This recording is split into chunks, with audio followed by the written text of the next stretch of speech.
Next to be recognized for his interjections would be Senator Bam Aquino. You have 2 minutes, sir. Maraming You may salamat, proceed when you're ready. Presiding Officer. Ms. Violeta, magandang umaga. Magandang umaga din po. Kaklaruin ko lang po, yung cheque ay mula po kanino?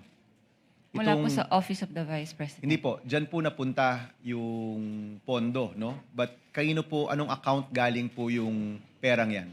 Sa Office of the Vice President nga po. Because it was already downloaded to the Office of the Vice President from the Treasury.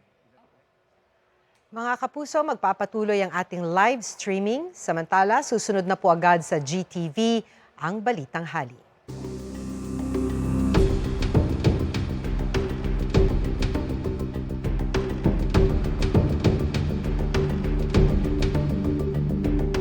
Do you report this to any agency?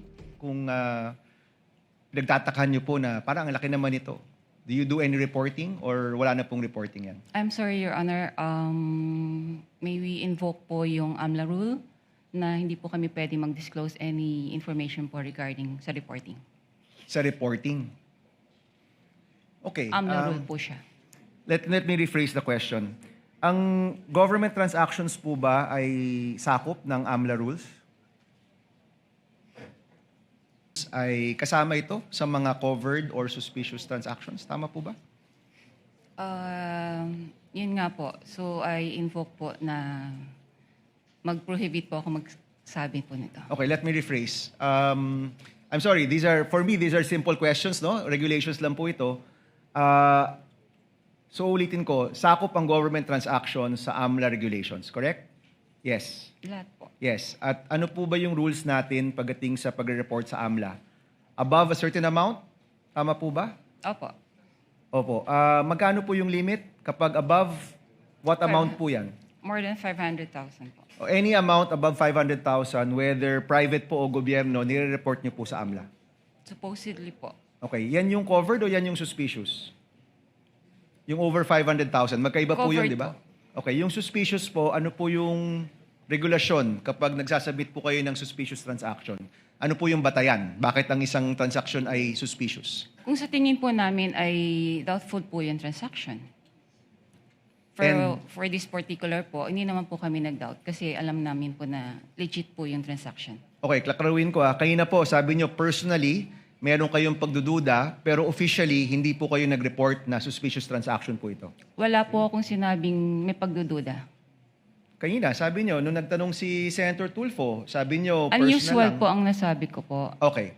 So kahit at sa tingin po nyo, unusual ito, hindi nyo po ito ni-report bilang suspicious transaction. Hindi po pwede magsabi po na na nag-report po kami dahil nga po i-invoke po yung AMLA law. Okay. So covered, definitely, kasi it's above 500,000, pero yung suspicious transaction, ayaw nyo pong sabihin dahil covered po ito ng AMLA law. Kasi para sa amin naman po ay talagang hindi naman po siya suspicious. Okay. Sige po. Sige po, yun na po muna. Maraming salamat, Mr. Presiding Officer. Thank you, Senator Bam Aquino. You may avail of the second round, if at all, Senator Aquino. Senator Judge Alan Cayetano is recognized. Thereafter, Senator Judge Joel Villanueva. You have 2 minutes. I'm sorry, after Senator Alan, Senator Risa. Thereafter, Senator Judge Joel Villanueva. You have 2 minutes, sir. Magandang umaga, Madam Witness. Welcome to the Senate. Maganda. Most of my questions na tanong naman ni Senator Erwin. I just like to ask, but you're familiar with the concept of confidential or discretionary funds? Or hindi? In government parlance? Wala po kang Okay. alam. No, kasi kung hindi ka familiar, whether that agency has 50 million discretionary funds or let's say if you were the manager sa OP and they had, I don't know how much now, 10 billion, you won't find it unusual kung 500 million, 250, 1 billion. Kasi nga usual means parate, unusual means bakit ganito kalaki, no? Because when I was in the DFA, there was a big storm, and I've never dealt with Land Bank directly except for my personal account as sa sweldo ko as DFA Secretary. But the President asked us, what can each agency do So my staff then, si Yusek Ariola said, Sir, maraming ma-stuck sa mga ports, airport at seaport. May isa tayong fund. Kung OFW sila, pwede tayong magbigay. So I think we had to withdraw 50 or 100 million. At sinabi ng branch manager, wala. And then it was a Friday.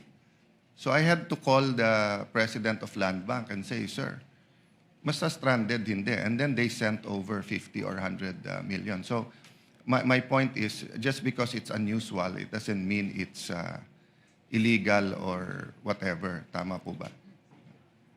Wala naman pong illegal doon sa encashment po. Because nga, may difference when it's a private account.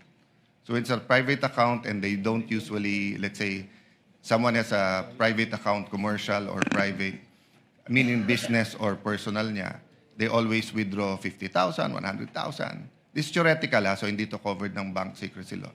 Suddenly, we withdraw ng 3 million, minsan nagtatanong, di ba? Dahil know your customer, di ba? Ganon din sa deposit. I'll just finish this line. Ganon din sa deposit, di ba? So, kung sweldo ko 30,000, every time nagde-deposit ako 30,000. Biglang magde-deposit ako 2 million, tatanungin ako, Sir, saan galing to? Right? Correct. Pero pag government, as long as you're dealing with the people you identified with, so whether that's DPWH, whether that's DOTR, basta't everything's in order, magtataka ka lang pag sobrang laki ng amount, but then you'll release it. No? Kindly Thank you. wind up. Yeah, Kindly, that's Judge all. Allen. Thank you. I was just clarifying.